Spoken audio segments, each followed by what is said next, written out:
বিচারটাকে ঘুরিয়ে দিবে না। ইনসাফ ভিত্তিক যখন বিচার করবে, সমাজের প্রত্যেকটা মানুষের দোয়া তোমার উপরে থাকবে, ঠিক কিনা? মুসলমান ভাইরা আমার, ইনসাফ ভিত্তিক বিচার কেমন জিনিস?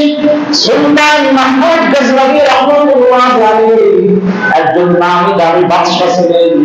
দুনিয়ার ইতিহাসে তার নাম আছে, তার নামে ইতিহাস রচিত হয়েছে।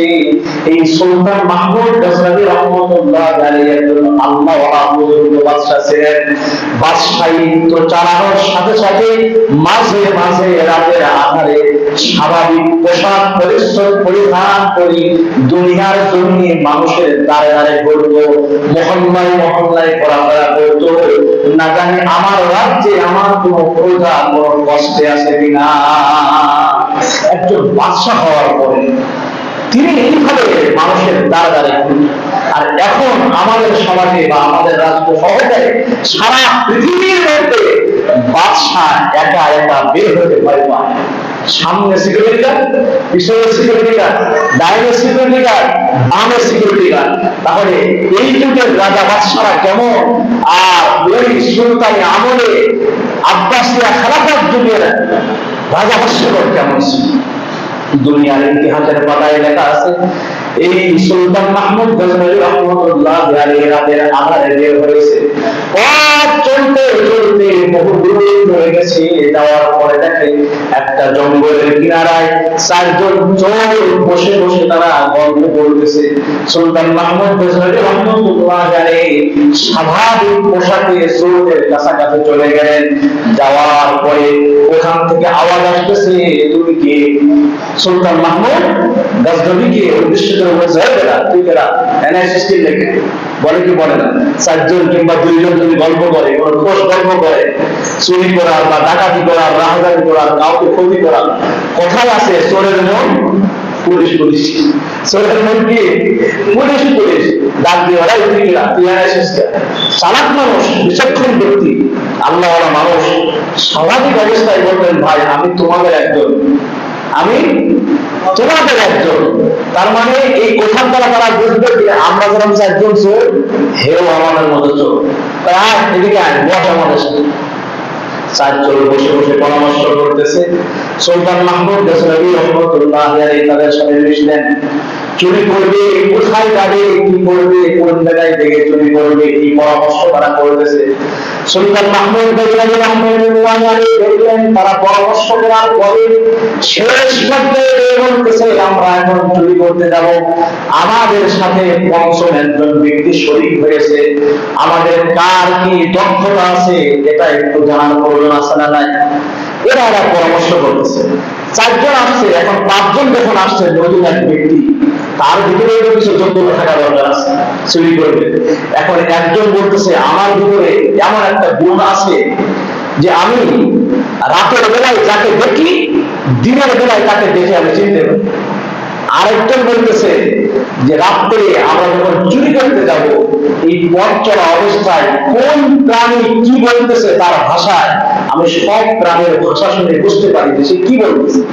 আরেকজন বলতেছে, আমার হাতের মধ্যে এমন জাদু আছে, আমি যে কোনো তালা ধরতে এমনি এমনি করে।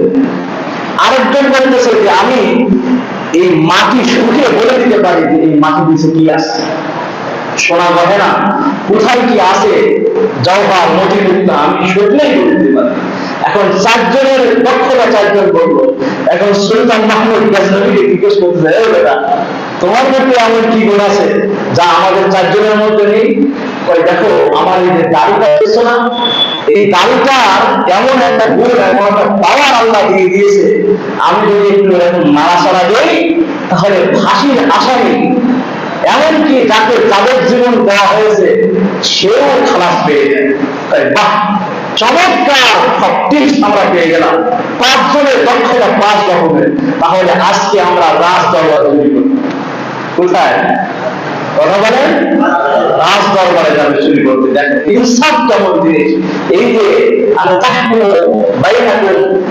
পরস্পরের মধ্যে যখন বিচার করবে, তখন ইনসাফ ভিত্তিক বিচার করবে। তো সুলতান মাহমুদ গজনবী রাহমাতুল্লাহ আলাইহি সহকারে তারা এই পাঁচজন আস্তে আস্তে পরামর্শ করে রাজাও রাজি। বাদশাহ রাজে যে আজকে আমরা রাজ দরবারে চুরি করবো। মুসলমান ভাইরা আমার, সুলতান মাহমুদ বাদশাহ এই 4 চোরের সাথে তারা পথ চলা আরম্ভ করে দিল। প্রতিমধ্যে যেতে যেতে কিছু দূর যাওয়ার পরে একটা কুকুর তাদের পিছনে অনুসরণ করা আরম্ভ করে দিয়েছে। ঘাউ ঘাউ ঘাউ ঘাউ আওয়াজ করতেছে, কিন্তু যে ব্যক্তি প্রাণীর আওয়াজ বোঝে সে কিছু বলে না। কারণ কুকুর শব্দ করতেছে, স্বাভাবিক অবস্থায় দেখবেন একটা ব্যক্তি যদি কোন এলাকার মধ্যে ঢোকে, ওই এলাকার যত কুকুর আছে একসাথে জোর করে মিছিল করা আরম্ভ করে দেয়, তাকে তাড়ানো আরম্ভ করে দেয়। 5 জন সুলতান মাহমুদ গজনবী রহমাতুল্লাহ আলাইহি সহকারে 5 জন যখন পথ চলা আরম্ভ করতেছে, কুকুর একটা ডেকে ডেকে বলে, তোরা কই যাস? তোদের সাথে সুলতান মাহমুদ গজনবী আছে, বাদশা আছে, কিন্তু যে কুকুরের আওয়াজ বলে সে শোনেও না, শোনার ভান করেছে। কারণ দুনিয়ার রোগ এমন একটা জিনিস, এই রোগের কারণে মানুষ ক্ষতিগ্রস্ত হয়, ঠিক কিনা? দুনিয়ার আশা মেটে না কখনো, মিটলে আরো বাড়ে, মিটবে যেদিন কাফন করিয়ে নিবে কবর পারে, ঠিক কিনা? 1000 টাকা হইলে 2000 টাকা কিভাবে বানানো যায়, 10,000 টাকা হইলে 20,000 টাকা কিভাবে বানানো যায়। এই রোগের কারণে এই ব্যক্তি কোনো কিছু বলে না। আস্তে আস্তে যখন রাজ দরবারের কাছাকাছি চলে গেল, রাজ দরবারের শাহী সিংহার দরজার সামনে যখন চলে গেল, ওই ব্যক্তিকে ডাক দিল, ওই তুমি সামনে আসো, তোমার হাতের পাওয়ার দেখাও। সে হাত দিয়ে তালা ধরার সাথে সাথে রাজ দরবারের শাহী গেট করে গেল। সব কয়টা চোর বাদশা সহকারে ভিতরে প্রবেশ করলো। এবার ডাক দিল ওই ব্যক্তিকে, যে নাকি মাটিটাকে নাকের কাছে নিয়ে নিঃশ্বাস নেওয়ার সাথে সাথে বলে দিতে পারে স্বর্ণ গহনা জওহর মতিমুক্তা কোথায় আছে। ওই ব্যক্তি মাটি শুকে শুকে সব কিছু বলে দিল। এবার সব কিছু তারা একত্রিত করে দিল। সব কিছু একত্রিত করে নেওয়ার পরে এক একটা গাঁটটি তৈরি করছে। 4 জনের মাথায় 4টা গাঁটটি দিয়েছে। এমনকি সুলতান মাহমুদ গজনবী রহমাতুল্লাহ আলাইহি বাদশার মাথায় একটা গাঁটটি তুলে দিয়েছে। স্বর্ণ গহনা মতিমুক্তা সব ভাগ করে নিয়েছে। 3 জনের দক্ষতা প্রকাশ পেয়েছে। একটা হলো রাতের আধারে কুকুরের ডাক, এটা কিন্তু প্রকাশ পেয়ে গেছে। আরেকটা দক্ষতা হলো যে তালাতে হাত দেওয়ার সাথে সাথে পড়ে যাবে, সেটাও প্রকাশ পেয়েছে। আরেকটা দক্ষতা হলো যে মাটি শুকে বলে দিতে পারে, সেটাও প্রকাশ পেয়েছে। 2 জনের দক্ষতা বাকি আছে। একটা হলো দাড়ি নাড়াতে, আরেকটা হলো রাতের আধারে যাকে দেখে দিনের আলো দেখে তাকে চিনতে পারে। এই 2 জনের দক্ষতা বাকি আছে। সুলতান মাহমুদ গজনবী রহমাতুল্লাহ আলাইহি তিনিও একটা বোঝা মাথায় করে নিলেন। 5 জন পথ চলতেছে, পথ চলতে চলতে তখন ডিভাইড হয়ে যাবে, আলাদা হয়ে যাবে, যার যার ভাগ নিয়ে আলাদা হয়ে যাবে। ঠিক এমন মুহূর্তে সুলতান মাহমুদ গজনবী রহমাতুল্লাহ আলাইহি ডাক দিয়ে বলে, ভাইজান আপনারা একটু দাঁড়ান, অপেক্ষা করেন, এই মাল সামানার কোনো কিছু আমার প্রয়োজন নেই, এটা আপনারা 4 জন ভাগ করে নিন।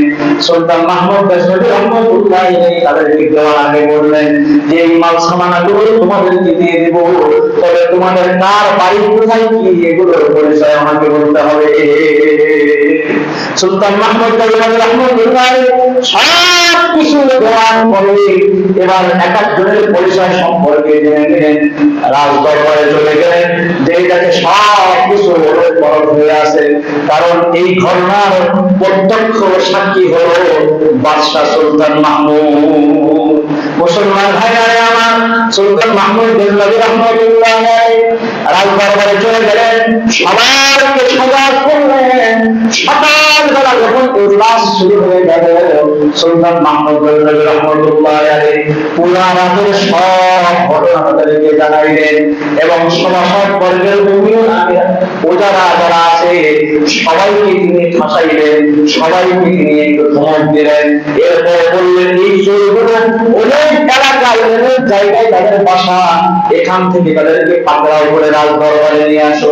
খুব সংক্ষেপ করে বলি, সুলতান মাহমুদ গজনবী রহমতুল্লাহ আলাইহি সব কয়টাকে তার ফৌজ পাঠায়া, তার পুলিশ পাঠায়া সব কয়টা চারটা চোরকে ধরে নিয়ে আসলেন।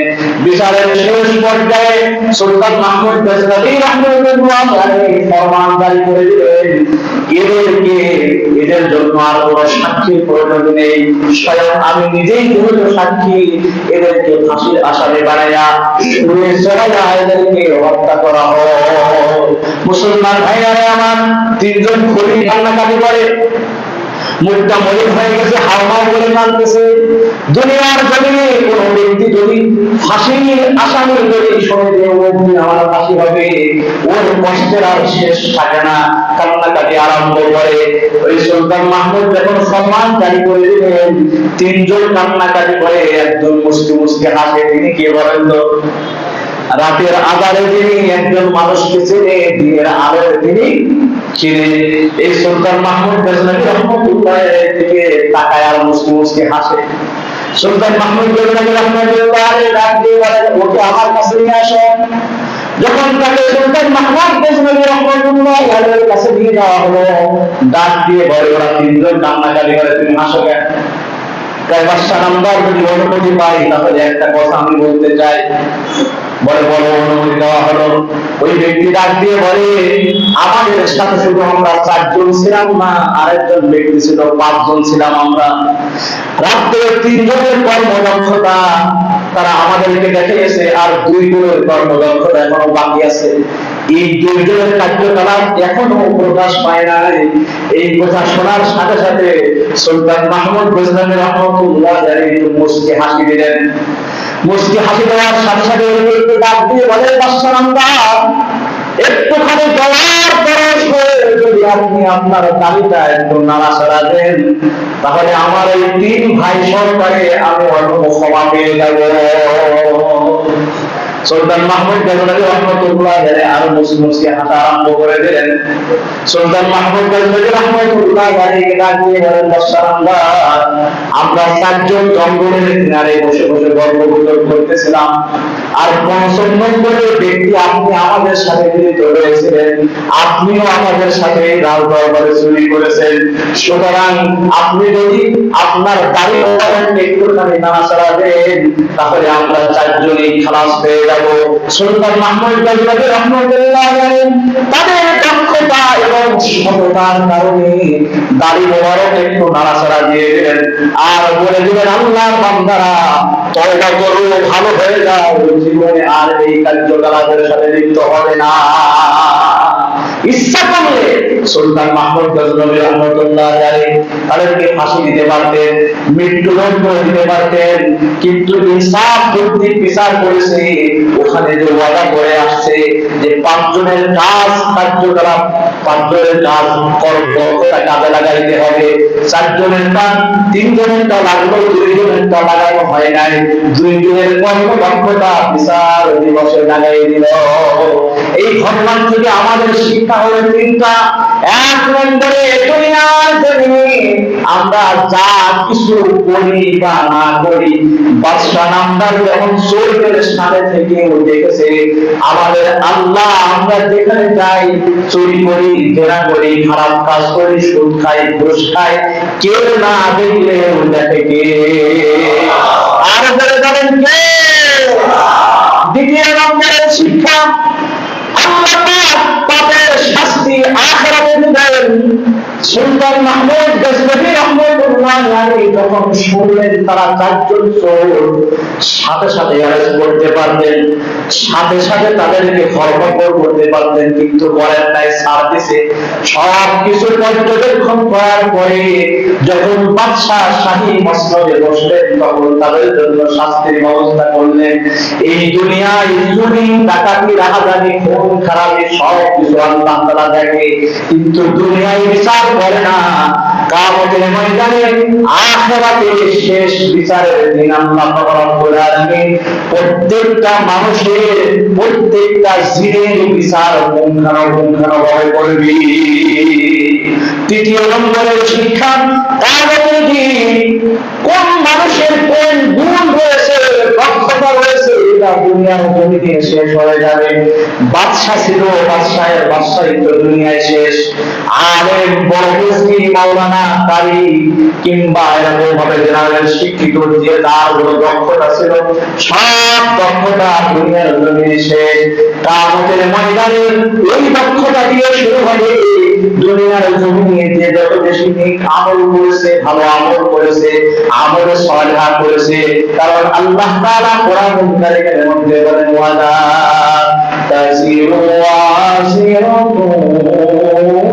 ইজরা উখরা, কেউ কারো পাপের ভাগ বহন করবে না, পাপের বোঝা বহন করবে না, যার যার পাপের বোঝা তাকে বহন করতে হবে।